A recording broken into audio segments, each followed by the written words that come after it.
Okay, so is it just me, or do I want more bass? I mean, of that in that intro, more bass.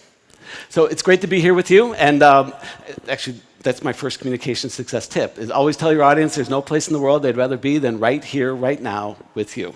I wanted to show how excited I am is that I finally, since 2018, that was the last time I wore a tie, so I put it on today for all of you. So let's talk hybrid, which actually that's what you've been doing for the last 7 hours. Right? Who've learned some new exciting things about hybrid presenting here? Great. Are you more excited about your next hybrid presentation? Yeah? Can't wait for it to happen? Tomorrow? So when I think about hybrid, I always kind of have some certain opinions about it. You know, as Minna mentioned, I've been kind of doing this for a while. I started as a producer and creative director of big corporate events like this. And one thing I started thinking about hybrid, and one thing that comes to mind is like, nothing's really changed. I mean, does anyone remember doing conference calls? Where you'd walk into a conference room and there was a speaker on the table and you had a bunch of people around the table talking to this little box, and then there's another box in another conference room and people are there. So that was a hybrid event. You know, or I used to do a lot of satellite events where you'd have multiple locations and they're all connected via satellite. That was hybrid too. Or in the old days, picture tell. Does anyone remember that? There used to be this kind of box internet thing. But then then came WebEx. And that those were hybrid meetings, right? We did, conference rooms, online, all those kind of things. So for me, it's a little meh. It's, hybrid, yeah, we've been there, done that. So that's one opinion. The second opinion is everything's changed, right? The technology actually works this time, right? It's easy. You and I, you don't need a PhD in computer science to run a hybrid event. Right? This is something that you can do. And more important, corporations are embracing hybrid communications. Right? They're building out their hybrid conference rooms. They're making remote workers sign in to these meetings and not come in person. And so in a lot of ways, hybrid is this, it's a game changer at this point in time. And I think the clear evidence that it is that, Boris and Eva have created this great Present to Succeed, Let's Talk Hybrid event. This is the actual proof that hybrid is here to stay, right? Actually, anyone enjoying this conference so far? Should we give Eva and Boris a hand? Yeah.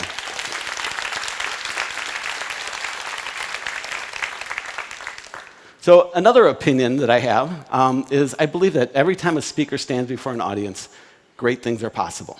That it's this potential that when humans get together and they align behind a vision that really, we can do anything. We can change the world here in this room and in the virtual world where everyone else is watching from. Together we're here and we can do amazing things. Or just simply we can make someone's day better or help move a project along. So the communication and presenting is it's a great way to create positive outcomes for yourself and, more importantly, the people you work with and your families and friends. So this great things is possible, and the idea of actually multiplying your audiences at a time really creates these new opportunities to do even more, to do even greater things when you present. And but what comes with opportunity, though, is what I believe even more important is new responsibilities that you have for your audience. That all the great things about hybrid also come with a price for you, the presenter, that you need to focus in a new way and think about your audience in a new way. So I always think about, if you look at this as, okay, hybrid is this great opportunity. And this is, for me, this is great. This opportunity, I'm speaking about hybrid, I'm promoting my business, all these great things, and hopefully you'll say nice things about me later and all this good stuff. This is what I want from my opportunity. But that's not what you want, right? You want something of value from me. Right? What you need different things from me than what I want from you. But for me to be successful, I need to take care of my responsibilities. Because if I take care of my responsibilities to you, I'll achieve my opportunities. So what does responsibility mean? And how do you act on it? So one of my, when we were putting this project together and this idea, Boris and Eva asked me, okay, what can we actually deliver to this audience? And so I identified 5 responsibilities. And it's first, know your technology, meaningful messages, visuals that work, engaging delivery, and then trust your process. I'm going to go through each one at a time.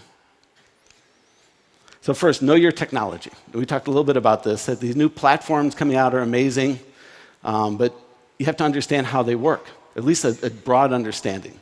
You know, where does my video come from? How do I hook that up? If I'm going to run a video on my PC, how does the audio come from that? Can I use a teleprompter? Are there notes? And how do I interact with my audience? Because actually here, there's, like most hybrid events, there's a buffer between what we have here in the live room and what the audience is seeing. And that has a big impact on audience interaction and collaboration. So you have to understand what that buffer is. Sometimes it's only a few seconds, sometimes it's like 20 or 30 seconds, which has a big impact on that. And the other important thing is, who do you need to help support you? Right now I'm standing on the stage, but there's at least a dozen people in this room and behind the scenes making sure that this happens appropriately. And so this is the same kind of question for you. It's like, who do I need to help me? And especially younger people are great at, they can text and chat and do all these kinds of things at the same time. I can't watch the chat and give a presentation. And so I always need someone, if I need to be interacting with the chat, I need someone watching that for me.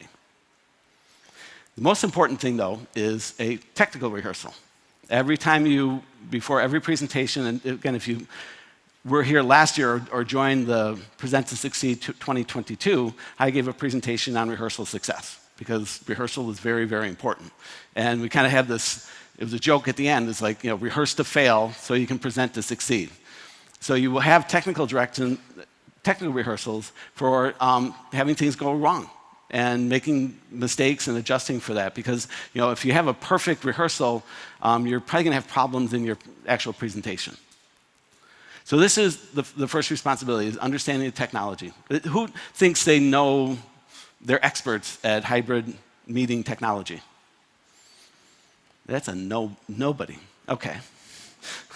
So as a responsibility, next, as you're moving forward, it's okay, maybe I should do a little research online and see how, there's probably like a half a dozen platforms. Like this one's on a platform called Hopin. And then there's other things. But then you can actually do hybrid events with Teams, Zoom, other types of video communications.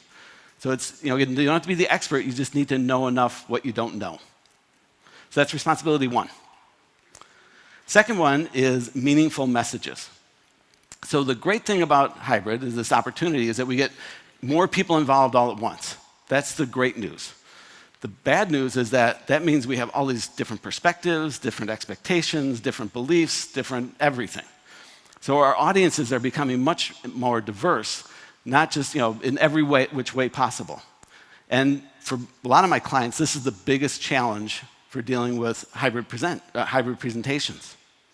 So the important thing to remember is, and there's a Spanish saying, or some people say it's Cuban, it's like every mind is a world of its own. So if you think about this, we have 400 or 500 people in the room, but you're actually having 400 or 500 individual experiences that are going on. I think I'm speaking to all of you, but I'm really speaking to you, each of you, in a parallel manner, right? So it's, instead of thinking one to many, my messages need to be one to one many times. So how do we do that? So there's 2 ways to look at this, or 2 ways to approach it. The first is to find common denominators amongst your audience. So one common denominator, I believe, at this conference is we're interested in hybrid presenting, right? I think everyone here has that in common, right? Other common denominators, people are nervous about presenting, or people want to be more confident when they present, or be able to make their details more important, or from our last presentation, have better body language in a way. So those are your common denominators, and that's easy to talk to, and that's kind of what I've been talking to up to this point. But the other way to look at it is to really start segmenting your audience, and then creating audiences or messages specific to each of those segments. So let's say my audience has engineers and marketing people. right? And I need to talk to my engineers about how to display more complex information better. And my marketing people, their challenge is how can I create big ideas in a more exciting manner.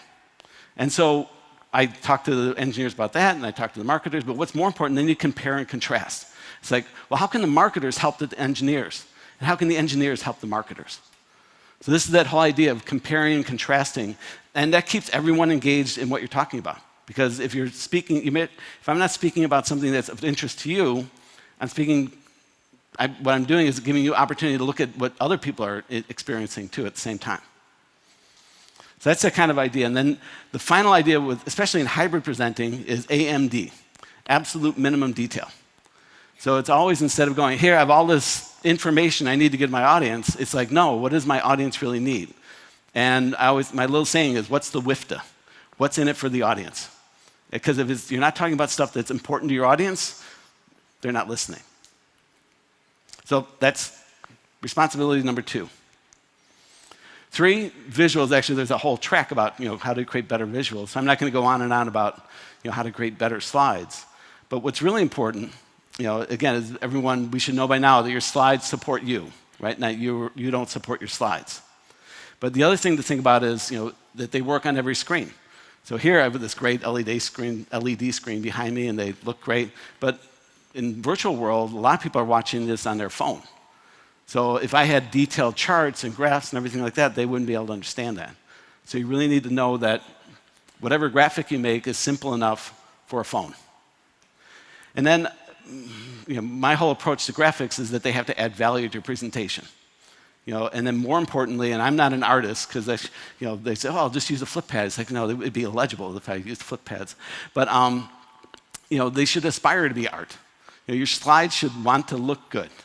At least things, and again, too much text on it, all these different ideas. You want the white space, all these good design ideas for your slides. But they should look good. They should be happy with them. And then finally, this goes back to this idea of support, but I always ask my clients, who is working for whom? Are your slides working for you, or are you working for your slides? And those of you who have been working for your slides, they don't pay well whatsoever, right? So it's your slides are really, it's a secondary point of it. Even though we're at a big track, and designing great slides is critically important. So that's the 3rd responsibility.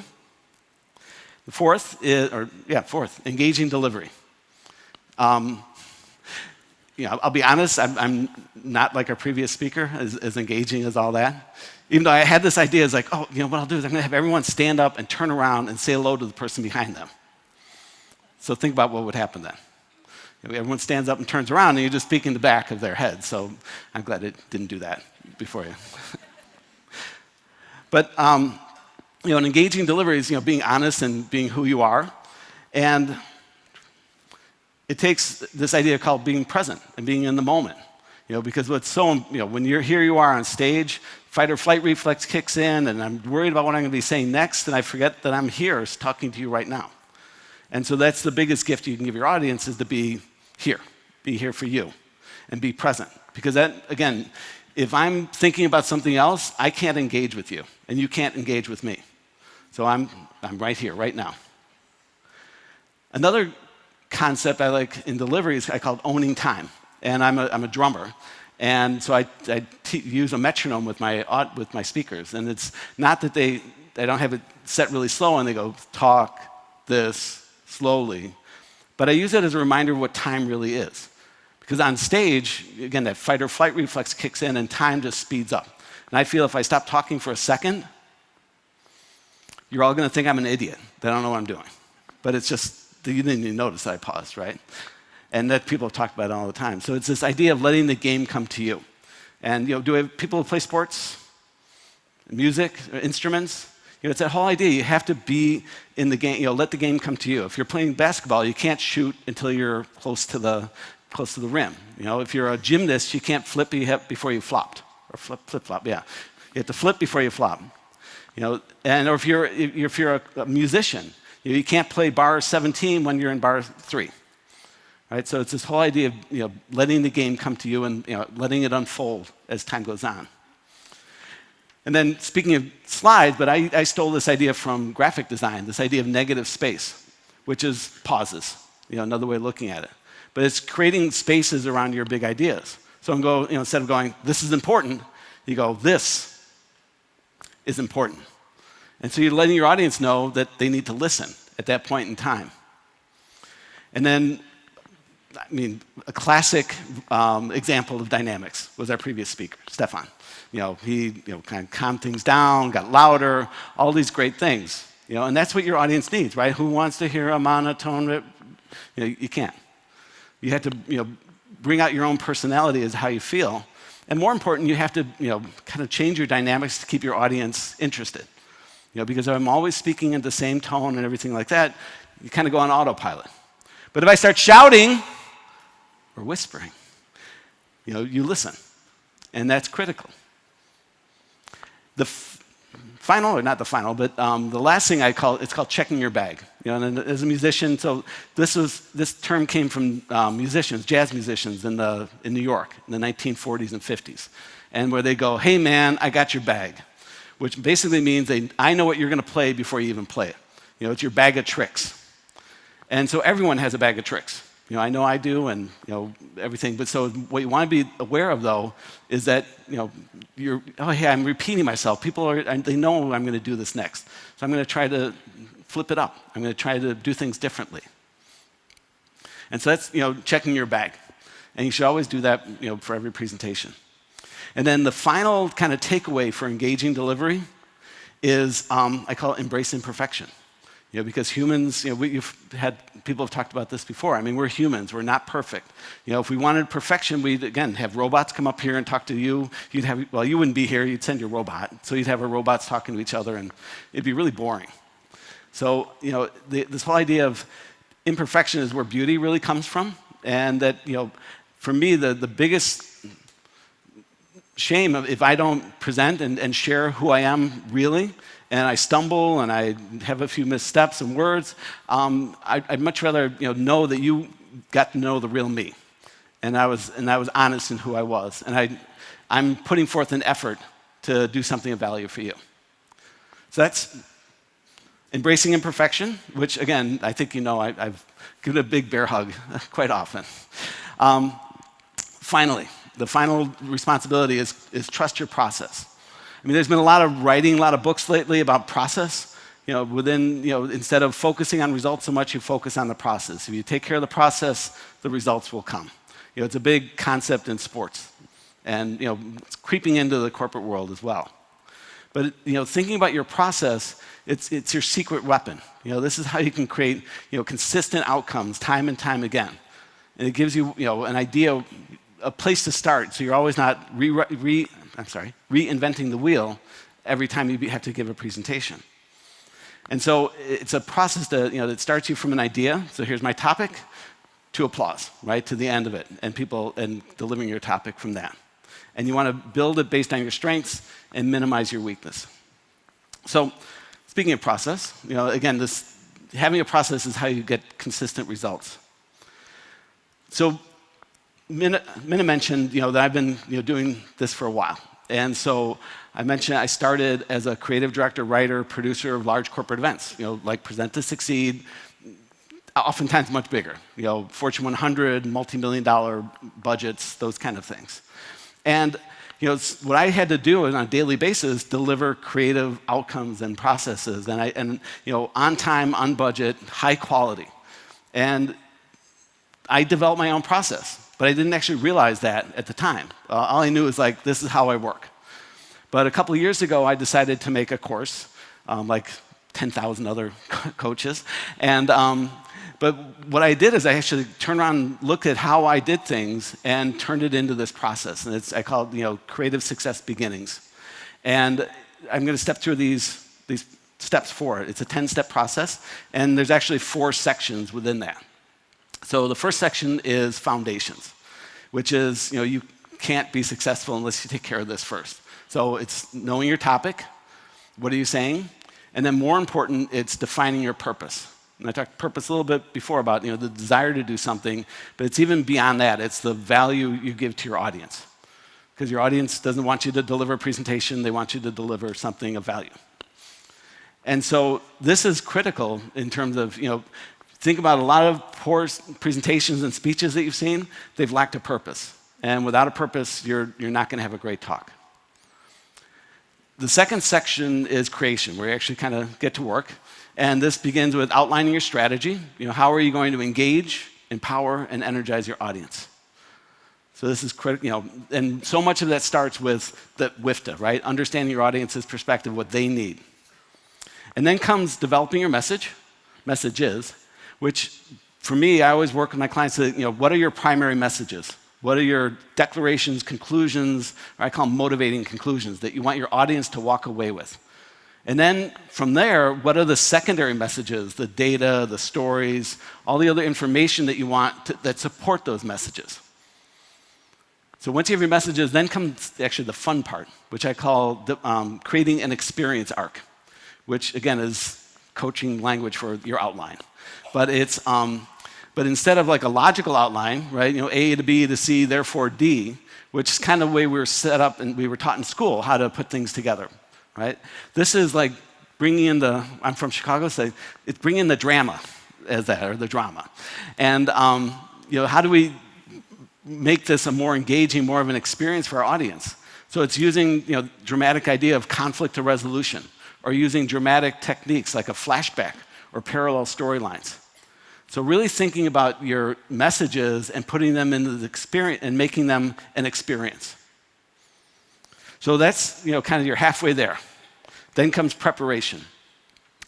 So I always work with my clients, I'm a big proponent of a 2-column script.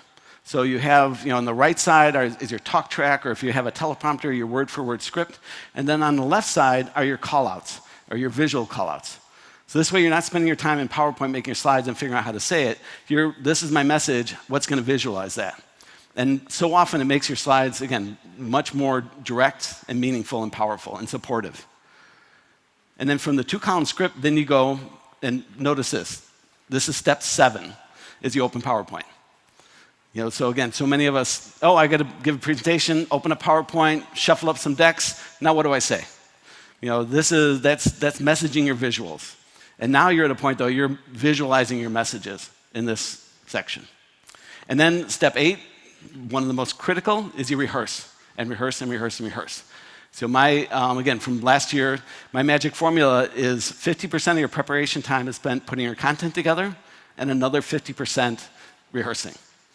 And it's using different techniques. It's not rehearsing beginning to end every time. It's rehearsing backwards or in different order.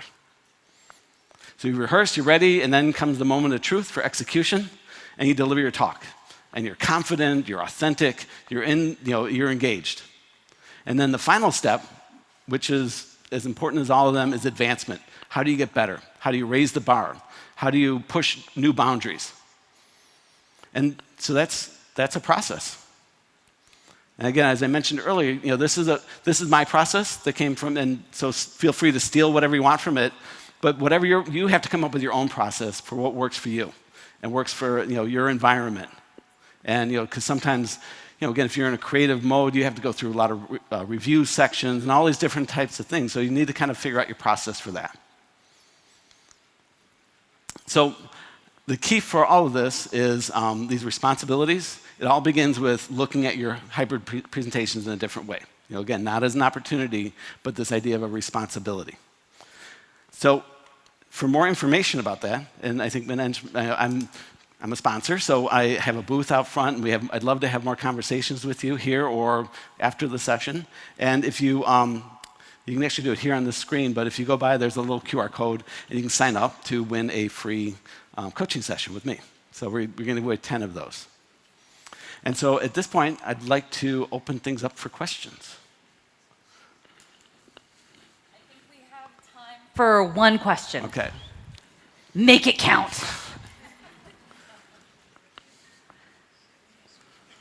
If they come to you, if there's one online, if they come to you, go find Cliff. Yes. And he's on our Ask Me Anything panel. Yeah, so work on questions for them. You're leaving, you're like, oh, that was a great presentation. Oh, fuck, you know what I wanted to know? He'll be here. So he'll be here later on. today. So can I ask you one question? Who's going to look at things differently? Who has a presentation coming up next? Soon. Okay, you're going to look at your responsibilities. Good. That's all I ask. Thank you. Amazing. Cliff, thank you so much. You're so welcome. Great. Thanks. Nailed it. Bye-bye. Good. Thank you.